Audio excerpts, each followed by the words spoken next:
Alright, so last time we went over demand. And remember, demand is looking at the consumer side of kind of finding the price. Demand is us, the consumers. We go off, we buy things, we want things, we tell people to shut up and take our money type stuff. Today is looking at supply. This is the perspective of the one that provides the goods or the services. So their wants, their needs, their desires, their drives are a little bit different. There's a few different things that they have to take into consideration than somebody that is just a demander or a consumer. Okay? So kind of remember that. We're looking at this from the perspective of the business owner, the guy that's mowing the lawn, the person that's building the cars, the person that is selling smoothies on the side of the road. So eventually we'll get to the end where we talk about price. But I think you'll actually maybe begin to see where this will all start kind of coming together. So, the definition of price from the economic standpoint is the amount of a product offered for sale at all possible prices in a market at a given point in time. So just like with demand, we're not looking at a week from now or a 2-week time frame. We're looking at what is happening right now in this moment. Something happens. What is this going to do to the supply right now? So, just like with demand, we do it with a schedule. So, just like with the demand schedule, you have a supply schedule. This is the list of the various quantities of a particular product at all prices in the market. So, for example, if you look at, for the schedule, price is $1. The quantity supplied of that good or service is 10. So somebody sells it for $1, they can provide 10 of those. If someone sells it for $2, they can provide 40. If they can do it for $3, they can provide 70. So the more they can charge for a product, the more they can supply of that product. And again, any point where this changes, this is where the quantity supplied of that good or service will change accordingly. So again, so you have $1, you can provide 10 of those.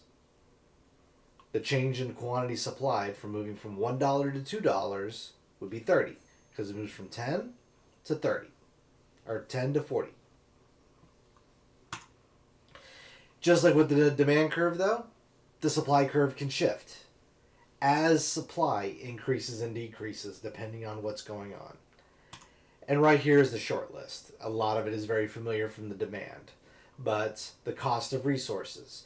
If the cost of resources can help, it is going to increase the supply. It's going to push it to the right.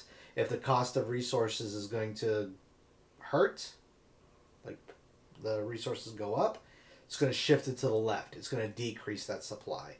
Productivity. More people go to work. It's going to push it to the right. Everybody comes down with the coof and they're all sick. Productivity goes down. It's going to shift it to the left. Better technology, right. We forget how to make computers, shift it to the left.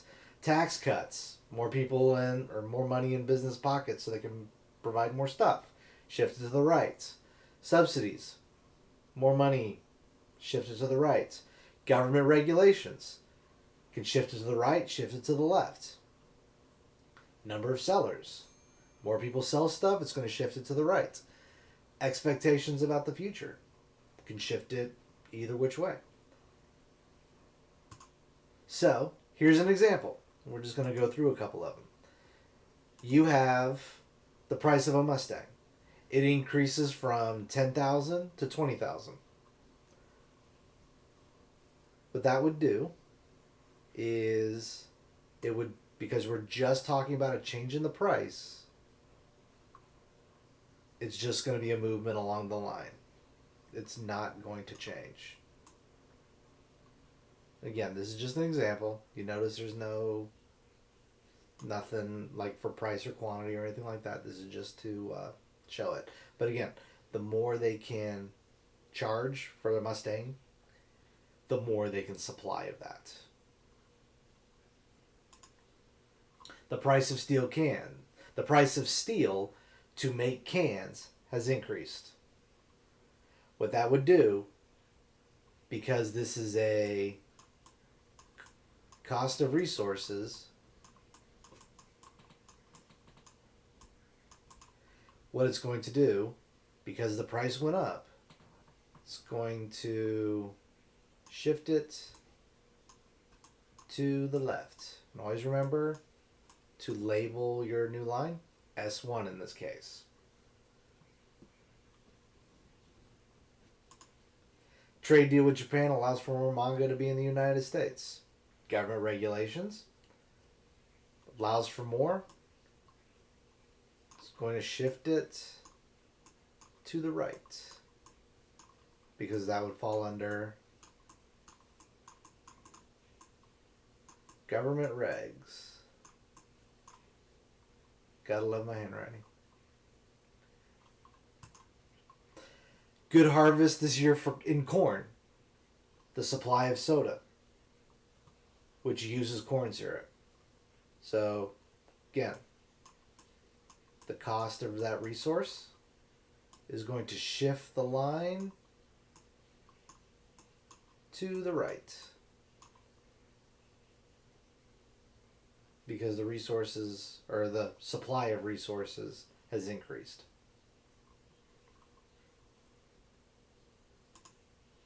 And then Tesla's proved to be popular vehicles.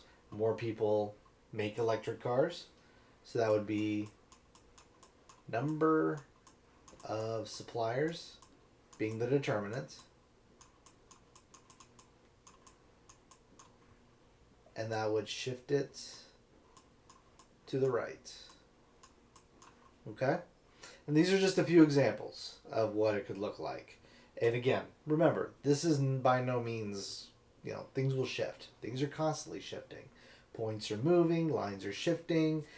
One of the reasons for, like for example, the Xbox Series X or whatever they call it, one of the reasons why it's going to be as expensive as it is when it initially comes out, like everything else.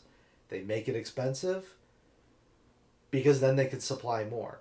So in essence, you actually want people buying things at insane prices when they first come out, because then that means that the producers, the suppliers of the goods and services, they are going to pretty much take that money and they're going to make more of those products.